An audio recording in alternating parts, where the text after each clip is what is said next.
Greetings friends.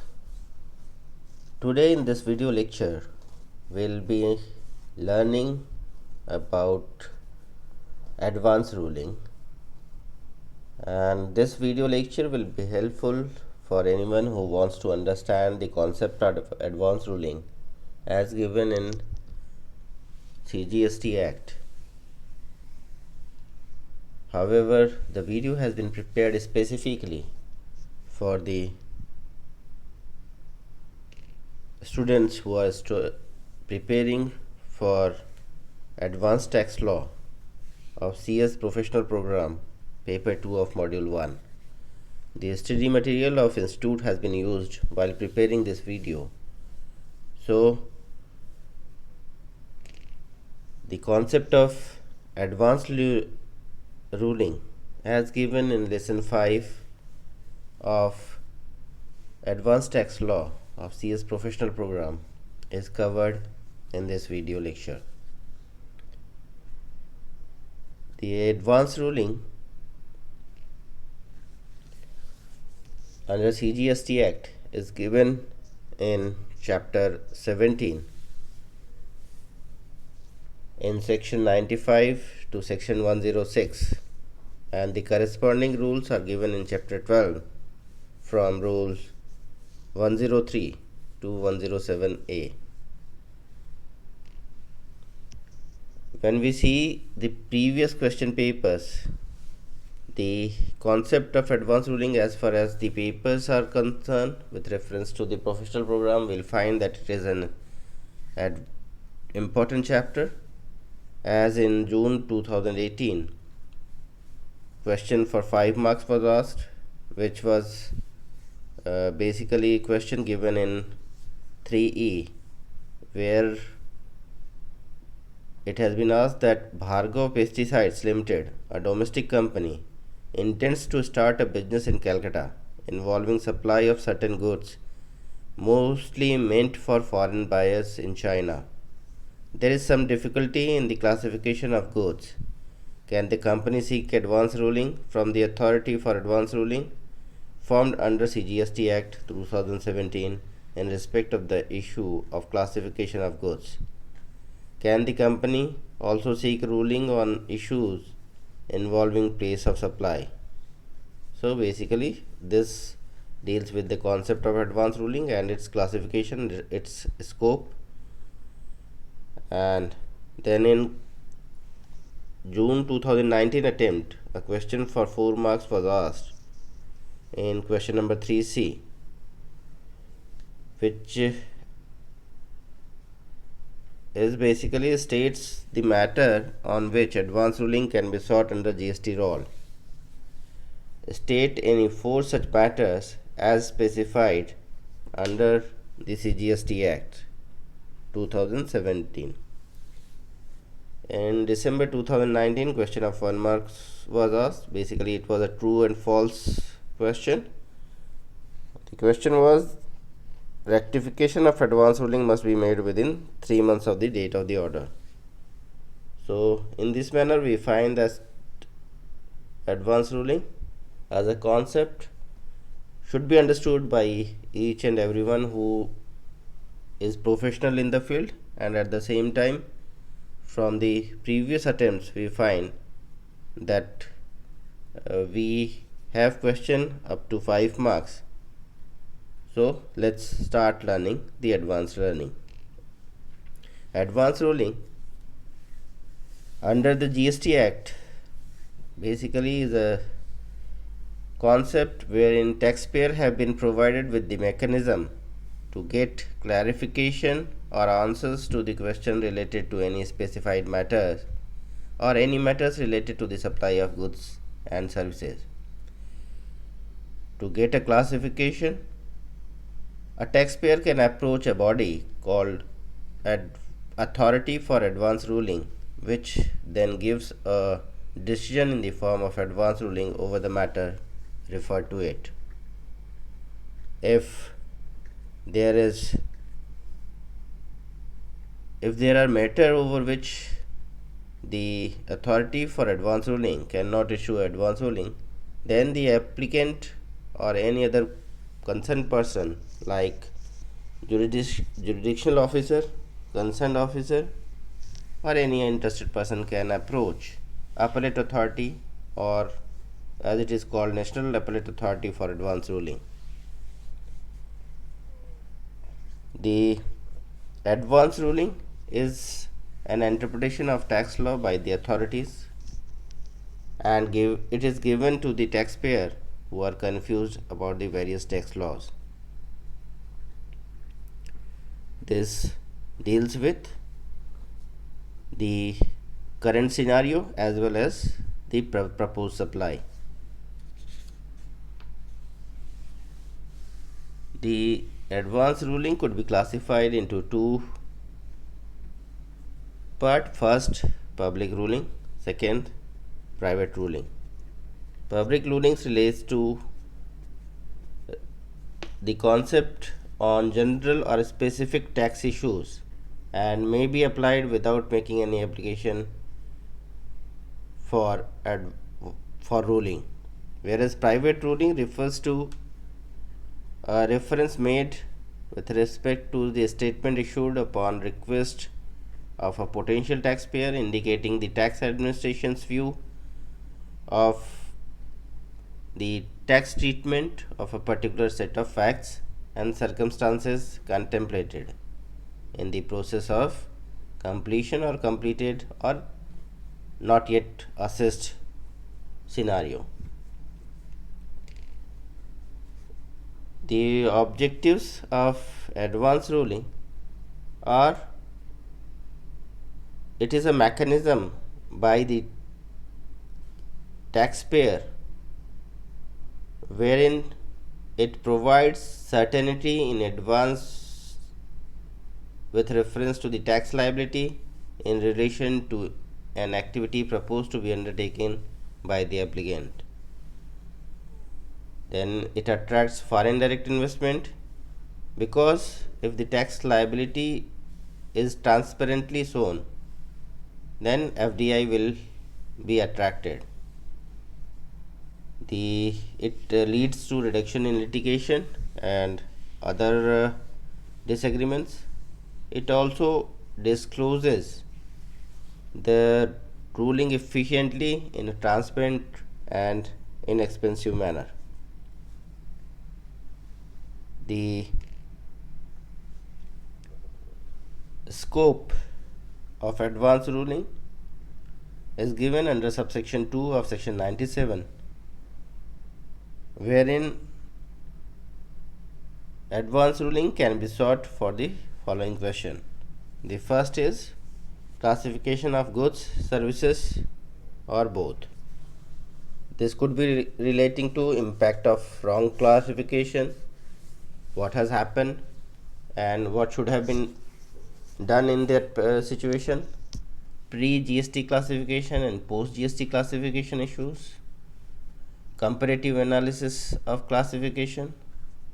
Then advance ruling can be sought in relation to applicability of notification, what would be its impact, whether the exemptions are available from registration or not under any notification issued with reference to the registration, waivers of tax beyond a prescribed rate, date of applicability of any notification and its effect on compliances.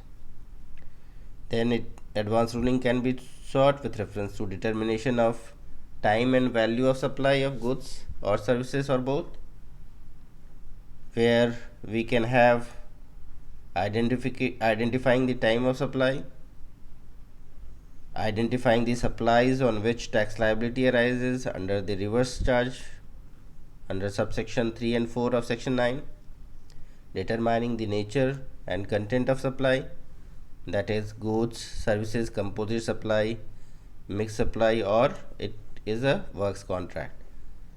Then we can seek determination of proper classification. We can have evaluating the parties involved, related or unrelated. Advance ruling can be sought with reference to determining whether price would be the sole consideration for supply, ascertaining its value as per section 15. If there is any doubt to any taxpayer. The scope is with reference to admissibility of ITC of tax paid or deemed to have been paid, identifying eligibility of ITC based on registration, based on supply, blocked credit, proportionate credit, impact of notification on ITC. These are the subcategories of admissibility of ITC of tax paid. Then we can seek advance ruling on classification on registration requirement of an applicant, whether registration requirement section 22, 23, 24, 25 is attracted, exemptions from taking registration which were subsequently notified, issues related to time period calculation for both casual taxable person and non-resident taxable person. So these are the scope of advance ruling as given in subsection 2 of section 97 of CGST Act 2017. Now the procedure part. The procedure after the receipt of application followed by the AAR is given in section 98, which stipulates that on receipt of application by authority, it will cause copy of that application to be served on the concerned officer, and if required may call for the records from that concerned officer. However, if records are already called for in any other case, then it shall be used, referred and utilized and shall be returned as soon as possible. Subsection 2 provides that authority, after examination of application and the records called for, then after affording opportunity of hearing to the applicant or his authorized representative and concerned officer or its authorized representative, by order either admit the application or reject the application. The proviso is that authority, if not admitting the application, then the reason would be that there is any application already pending or application on the same question has already been decided. This rejection is to be done only after affording opportunity of hearing to the applicant, and it should be by a reasoned order. Subsection 3 of section 98 provides that every order to be sent to the applicant and the concerned officer. Then subsection 4 provides that on admission of the application, if the application is admitted, then it is to be further examined by the AAR with reference to the material placed by the applicant or concerned authority, concerned officer. They can further call for the material by applicant or concerned officer, then after giving opportunity of hearing, pronounce the advance ruling. Subsection 5 provides that if there is a difference of opinion among the members of authority for advance ruling, then they shall state the point or points of differences and refer it to the appellate authority for hearing and its decision. This advance ruling is to be given within a time period of 90 days from the date of receipt of application, and on pronouncement of the order under subsection 7 they should send the duly signed and certified copies to the applicant and to the concerned officer with a copy to the jurisdictional officer. Section 100 and 101 deals with the appeal arising out of the order passed by the advance ruling authority. This appeal is made to the appellate authority for advance ruling. Under subsection 1 of section 100, appellate on admission or rejection of the application by advance ruling authority, an application could be made to appellate authority for advance ruling by applicant or the proper officer. This is to be made within a period of 30 days, and there is a power to condone further maximum period of 30 days that waste with appellate authority, and this application is to be made in the form GST ARA 03 on the order passed under subsection 4 of section 98. The appellate authority shall pass order under subsection 1 of section 101 as think fit after giving opportunity of hearing, and appellate authority could either confirm or modify the order passed out by the advance ruling authority. This order is to be passed within a period of 90 days from the date of application, or if any reference is made under subsection 5 of section 98. So for passing advance ruling, there is a time limit stipulated under the act for both appellate authority as well as for the authority for advance ruling, and that is 90 days. If however in appeal being preferred and there is a difference of opinion and majority of the appellate authority could not pass an advance ruling, then it is held that there is no advance ruling possible in the case referred. The copy of order is to be given to applicant, concerned officer and jurisdictional officer under subsection 4 of section 101. Now, rectification of advance ruling is given under section 102 of section of advance ruling, this chapter. Order issued by the authority for advance ruling or appellate authority for advance ruling may be rectified without making any amendment in its substantial part, only if the mistake is apparently identified from the record within 6 months from the date of the order. The rectification which is permissible are that for mistake which are apparent on the record. It can be done either on own motion of authority or if brought to the notice by the prescribed jurisdictional officer or the applicant. However, if any adverse or prejudicial order is given against the applicant on rectification, then opportunity of hearing is to be given.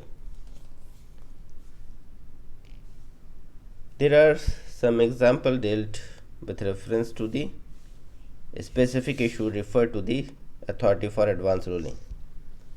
First of such example are in the case of Rod Retail Private Limited versus AR Delhi 6. There is a reference made that whether the supply of goods to international outbound passenger holding international boarding passes from retail output located in international airports and claimed to be beyond the customs frontiers of India should be considered as zero rated supply, being export of goods or subjected to GST. The AAR has held that such supply cannot be treated as export or zero rated supply, and GST is payable at the applicable rates as per GST law.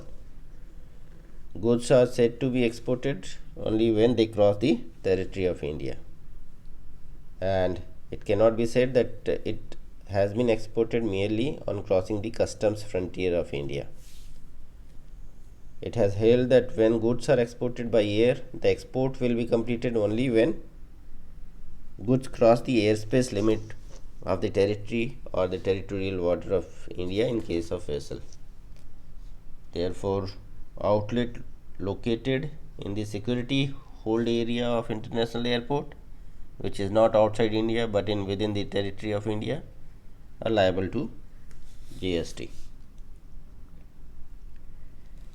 In case of Sanjeev Sharma versus AR Delhi 6, The reference was whether GST is applicable on the sale of undivided share in land or superstructure under construction. If yes, what is the rate of tax and value on which the tax is applicable? The advance ruling given by the AAR is that GST is applicable on 2/3 of the total amount.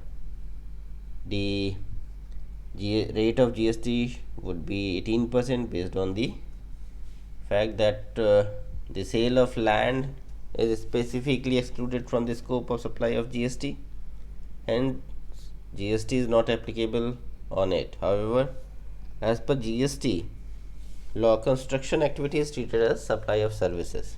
So in such scenario, this is a case of composite supply having three components. First, land, sale of land, sale of goods, and sale of services.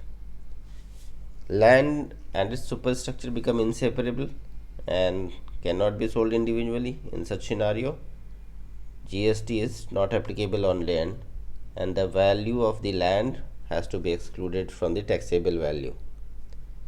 As per GST notification, the deemed value of land has been fixed at 1/3 of total amount. So, on balance 2/3, GST will be applicable at the rate 18%. In another case, the advance ruling was sought with respect to the private coaching services for entrance examination, whether it comes under the ambit of GST or not. It has been held that education services are taxed at a rate of 18% under GST. However, there is a GST exemption for the education services provided by or to an educational institution as defined under the notification. In this notification, private tutorial coaching is not covered as educational institution. Thus, GST will be applicable to private coaching services. Then in another reference, the reference was made what is the applicable tax rate on activities of supplying of food, beverages on board train and railway platform as per the agreement with IRCTC and Indian Railways, and what will be the treatment of newspaper in train. It has been held by AAR that supplying of food, beverage on board train or in food stall on the railway platform is considered as a pure supply of goods. It does not have a service element and would not be treated as a composite supply of services. A train is a mode of transport and it cannot be called a restaurant. So, taxability would be supply of goods, that is food, bottled water, etc., shall be charged on GST on individual value of goods, excluding the service charges at their respective applicable rates. Services charged should be invoiced separately and are classified under the head catering services in train, and GST is charged at the applicable rate. As far as the newspaper is concerned, supply of newspaper invoiced separately shall be taxed at nil rate of GST. Then, with reference to building repair works, the authority for advance ruling has given that ITC will not be available to the extent of capitalization of building. GST shall be paid on the building material. GST shall be paid on labor supply. However, ITC to the extent capitalized for building material will not be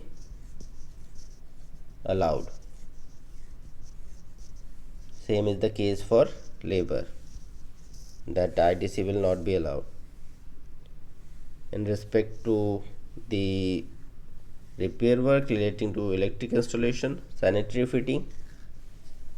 The reference was whether GST paid on electrical fittings such as cables, switches, NCB, and other electrical consumable meant for repair of existing electrical fitting will be available for ITC. It has been held that it will not be available to the extent of capitalization of electrical fitting. And then the other question was whether GST paid on sanitary fitting such as tiles, commode shall be available for ITC. Again, it has been held that ITC will not be available to the extent capitalization of sanitary fittings. So likewise, the ITC is related to the capitalization of building material will not be available. For furniture and fixture repair work, whether GST paid on wood, board, mica, tapestry, paint, polish, and other consumable meant for repair of existing furniture shall be available for ITC. It has been held that ITC on GST paid on supply of these goods will be available in accordance with Section 16 of CGST or SGST Act.